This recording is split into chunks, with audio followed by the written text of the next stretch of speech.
आज की इस वीडियो में हम बात करेंगे मोथा घास के बारे में। तो किसानों को सबसे ज्यादा परेशान करने वाली यदि घास है तो वो है सिर्फ मोथा घास। ये एक बार किसी की खेत में आ जाए तो ये फिर जाने का नाम ही नहीं लेता।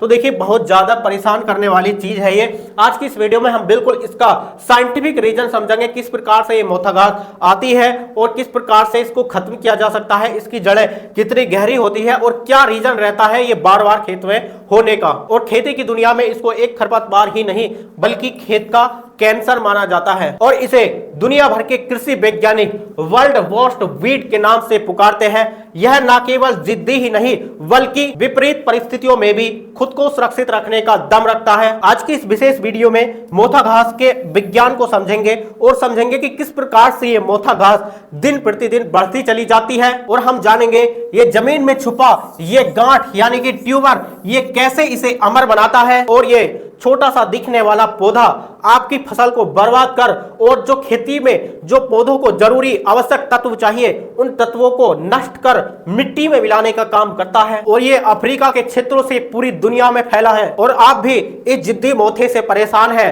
तो आज का यह वीडियो आपके ये ज्ञान के द्वार खोलने वाला है और ये किस प्रकार से आपकी फसल को बर्बाद कर और जमीन में जो पौधे को जरूरी पोषक तत्व होने चाहिए वो उनको किस प्रकार से चोरी कर पूरी फसल को बर्बाद करने की क्षमता रखता है। तो देखिए बहुत ही महत्वपूर्ण वीडियो है, बस वीडियो को पूरा देखते रहना और लाइक कर देना। तो देखिए किस प्रकार से ये अफ्रीका के क्षेत्रों से निकला और सारी दुनिया में किस प्रकार से फैल जाता है और ये लगभग 52 प्रकार की फसलों को बर्बाद करने की क्षमता रखता है। यदि हम मोथा घास के बारे में बारीकी से समझें तो देखिए इस प्रकार से इसकी सफेद रंग की जड़ें होती हैं और ये जड़ें लगभग जमीन के 1 से 2 फीट गहराई तक चली जाती हैं और ये इस प्रकार से यहाँ पर आप देख सकते हैं प्रत्येक जड़ में। तो देखिए यहाँ पर ट्यूमर यानी कि गांठ बनाने की ये क्षमता रखता है। यहाँ पर देख सकते हैं ये प्रत्येक जड़ में से किस प्रकार से इसका ट्यूमर यानी कि गांठ बनती चली जा रही है और यही गांठ मल्टीप्लाई होती चली जाती है और आगे पूरा खेत पर कब्जा कर लेती है और जो हमारी फसल होती है ये पूरी फसल को बर्बाद करने का दम रखता है। तो देखिए प्रत्येक जड़ में से इस प्रकार के जो गोल गोल ट्यूमर टाइप के यानी कि गांठे टाइप की ये बनती चली जाती है। देखिए मोथा घास की जो जड़ है वो किस प्रकार से जमीन में कितनी गहराई तक चली जाती है। यहाँ पर आप देख सकते हैं लगभग 1 से 2 फीट तक इनकी गहराई, इनकी जड़ों की गहराई होती है और किस प्रकार से देखिए प्रत्येक जड़ में ट्यूमर यानी कि गांठ बनती चली जा रही है और ये इस प्रकार से मल्टीप्लाई यानी कि गुणा होती चली जाती है। इसकी ये 1 से 2 पौधे, 2 से 4 पौधे इस प्रकार से हमारे पूरे खेत में ये कब्जा कर लेता है। तो देखिए मोथा घास की एक विशेषता होती है, इसकी जो पत्तियां होती है एकदम गहरे हरे रंग की होती है और इसकी पत्तियां एकदम चिकनी मोम जैसी होती है। यदि हम इस पर कोई खरपतवार नाशक दवा का स्प्रे भी करते हैं तो वो दवाई इस पर आसानी से नहीं रुकती। वो जो है चिकनी पत्तियां होने के कारण इससे दवाई इन चिकनी पत्तियों से अलग गिर जाती है। तो देखिए असली अगर हम बात को समझें तो देखिए मोथा घास की जो ताकत होती है उसकी जड़ों में होती है। यदि हम ऊपर से इसकी पत्तियों को जलाकर खत्म भी कर देते हैं किसी दवाई से, लेकिन जो अंदर का जो गांठ होती है, ट्यूमर होता है, यदि वो रह जाता है तो वो फिर से जम आता है। तो देखिए हम कोई भी यदि स्प्रे करेंगे तो उसकी जड़ पर हमें काम करना होगा, यानी कि जो उसकी गांठ है उसको गलाना होगा। इस प्रकार के ट्यूमर यानी कि गांठें होती है, यदि हम कोई दवाई इस प्रकार की लगा देते हैं, यदि वो ट्यूमर इस प्रकार की ये गांठें गल जाए तो आपके खेत से हमेशा के लिए मोथा खत्म हो जाएगा। मोथा घास हमारे पूरे खेत में किस प्रकार से होती है तो देखिए यदि आपके खेत में मोथा घास कोई सीधे सीधे पेड़ है तो देखिए वो किस प्रकार से मल्टीप्लाई होते हैं। जैसे कि एक पेड़ है तो एक पेड़ की जड़ों में इस प्रकार के बहुत सारे ट्यूमर यानी कि गांठें बन जाती है, पूरा जमीन में पूरा उसका जाल बन जाता है। तो एक पेड़ से 100 पेड़ बनने की उसमें क्षमता होती है।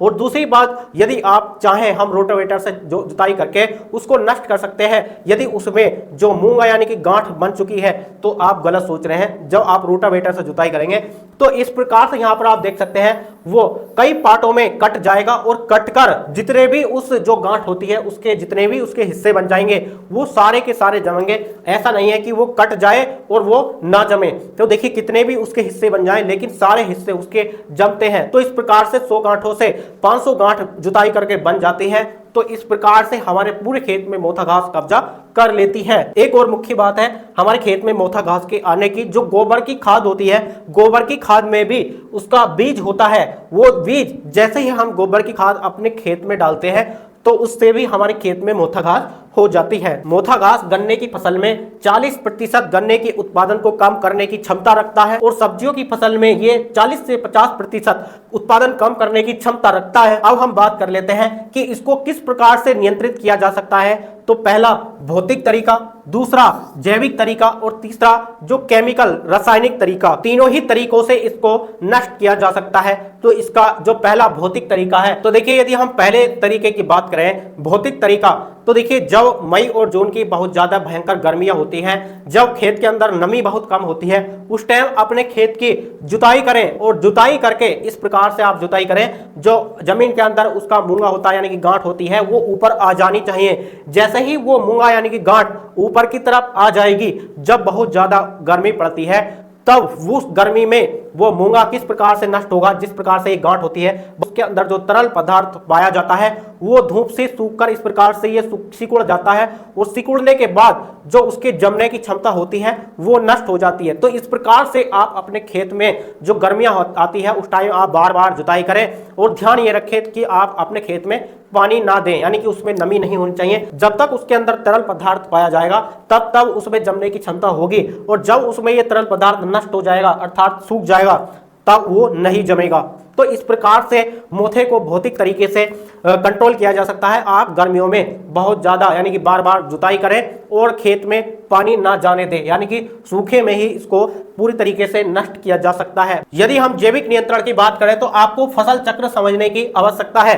तो देखिए फसल चक्र में क्या है, जैसे कि जो फसल आप बोते हैं आप उसको मत बोइए, आप इस प्रकार की फसल बोइए जैसे कि लोबिया, ढैंचा, सनई, इस प्रकार की यदि आप फसल बोएंगे तो उसमें क्या होगा, जो हमारी ये इस प्रकार की फसल होती है बहुत तेजी से ग्रो कर जाती है और उसमें प्रकाश नहीं पहुंच पाता, इस प्रकार से मोथा जो है ये दम नहीं दे पाता, इस प्रकार से खत्म हो जाता है। उसके बाद हम रासायनिक नियंत्रण की बात करें तो आप दवाइयों के द्वारा भी इसको कंट्रोल कर सकते हैं। मोथे को जड़ से खत्म करने के लिए सबसे प्रसिद्ध दवा है ग्लाइकोफोसेट 41% जो एसएल फॉर्म में आती है। ये खाली वाहन पर लगाई जाती है और उस टाइम आपको लगानी है जिस टाइम जो मोथा होता है लगभग 5 से 6 सेंटीमीटर ऊंचा हो जाए, आपको तब लगानी है। और आप कम से कम 1 एकड़ में 200 लीटर पानी लगाएं और 1 लीटर प्रति एकड़ के हिसाब से आप ग्लाइकोफोसेट 41% जो एसएल फॉर्म में दवाई आती है इसको आप लगा सकते हैं।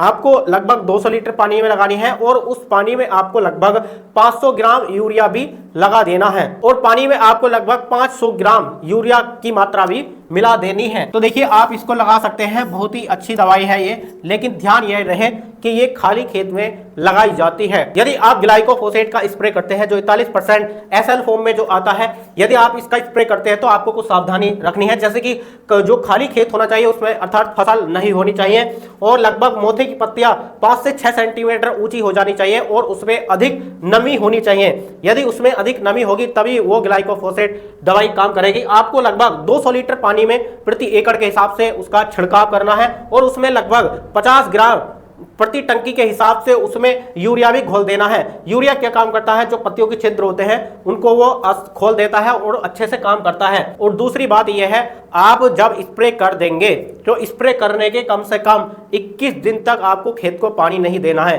क्योंकि 21 दिन में क्या होगा, जैसे ही हम स्प्रे करते हैं वो दवाई मोथे की जड़ में आती है। तो देखिए इस प्रकार से जो मूंगा यानी कि जो गांठ होती है उसको इस प्रकार से धीरे धीरे करके पूरी तरीके से नष्ट कर देता है अर्थात गला देता है। तो देखिए इस प्रकार की ये इस दवाई की प्रक्रिया होती है। तो आपको 21 दिन तक पानी नहीं देना है और स्प्रे जब करें जब उसमें अधिक नमी होनी चाहिए, 5 सेंटीमीटर कम से कम उसकी जो जमा हुआ होना चाहिए। ठीक, तो देखिए किसानों की कुछ और डिमांड रहती है कि जो हमारी खड़ी फसल होती है क्या हम उसमें भी स्प्रे कर सकते हैं, जैसे कि मक्का है, गन्ना है, इस प्रकार की जो फसलें होती हैं। तो देखिए इसमें आपको लगाना है हालोसल्फ्यूरॉन मिथाइल 75% WG फॉर्म में जो आता है। यदि हम इसके व्यापारिक नाम की बात करें तो ये सैंप्रा के नाम से आती है। ये लगभग आपको 36 ग्राम प्रति एकड़ के हिसाब से लगानी होती है और आपको जब लगानी होती है, जैसे कि हमारी जो फसल है उसमें जब मोथा जमकर आएगा तो जब 2 या 3 पत्तियां ही निकल कर आए मोथे की तभी आपको स्प्रे करना होता है। जब आप मार्केट से इस सैंप्रा को लेकर आएंगे आप टेक्निकल साइट देख लेंगे कि हालोसल्फ्यूरॉन मिथाइल 75% WG फॉर्म में है या नहीं, आपको ये चीज चेक कर लेनी है। और जहां से आप लेकर आएंगे दवाई वो आपको सजेशन देंगे आप कौन कौन सी जो फसलें होती हैं उनमें आप लगा सकते हैं। तो उनसे सलाह जरूर लें। उसके बाद तीसरी दवा है इमीडिएटापायर 10% एसएल फॉर्म में जो आती है। यदि हम इसके व्यापारिक नाम की बात करें तो ये आती है लगाम के नाम से।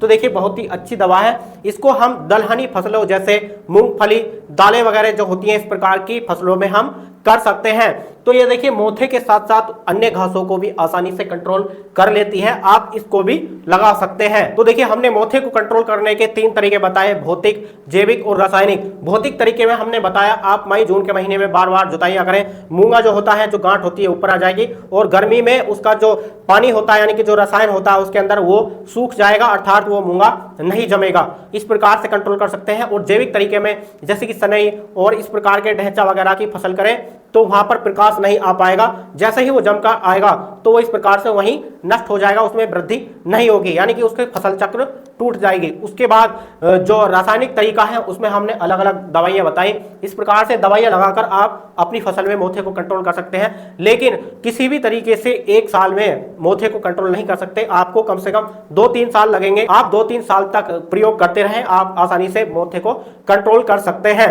तो देखिए आप जहां से दवाई लेकर आएंगे वहां से आप जरूर सलाह लें। तो देखिए अलग अलग फसल के लिए अलग अलग दवाइयां आती हैं। जहां से आप दवाई लेकर आएंगे आप खूब अच्छी तरीके से उनसे पूछताछ कर लें, कितनी उसमें मात्रा लगानी है दवाई की, कितना पानी लगाना है और किस प्रकार से लगानी होती है, जब मोथा कितना बड़ा हो जाता है, अर्थात सारी जानकारी लेकर आप तभी किसी भी रसायन का प्रयोग करें। तो इस प्रकार से आप खड़ी फसल में भी स्प्रे कर सकते हैं। बहुत सी दवाइयां आती हैं। तो ये थी आज की जानकारी। चलिए मिलते हैं एक और अन्य वीडियो में, तब तक के लिए जय जवान जय किसान। और ये वीडियो आपको कैसे लगी हमें कमेंट्स बॉक्स में कमेंट करके भी जरूर बताएं।